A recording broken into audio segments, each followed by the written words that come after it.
خداوند غیب رو میداند و میدونست که اقوام مردمانی میآیند و طعنه به اصحاب پیامبر صلی الله علیه و سلم میزنند. بنابراین پیامبر صلی الله علیه و سلم را با ابوبکر توسط عایشه پیوست داد. پیامبر صلی الله علیه و سلم را با عمر توسط حفصه پیوند داد. پیامبر صلی الله علیه و سلم را با عثمان توسط دو دخترشون پیوند داد و پیامبر صلی الله علیه و سلم را با علی توسط فاطمه پیوند داد و علی و عمر رضی الله عنهما را توسط ام کلثوم دختر فاطمه پیوند داد. علی را با ابوبکر توسط اسما بنت امیس پیوند داد. ابوبکر فرزندای جعفر را که از اسما بنت امیس بود زیر تربیت خود گرفت.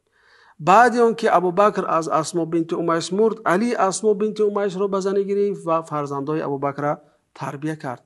خداوند میدونست که مردمان پیدا میشوند و کم هم نیستند که به ابوبکر طعنه میزنند، به عمر طعنه میزنند، به عثمان طعنه میزنند و قومای جاهل به علی ابن ابی طالب نیز طعنه میزنند. خواست که توسط این پیوندهای ناگسستنی این دشمنان آل و اصحاب را خار و ذلیل کنه. خداوند مردم را دانند که من غیب را میدانم، برای همین بین آنها این پیوند را برپا کردم تا برای عاقل عبرت باشد.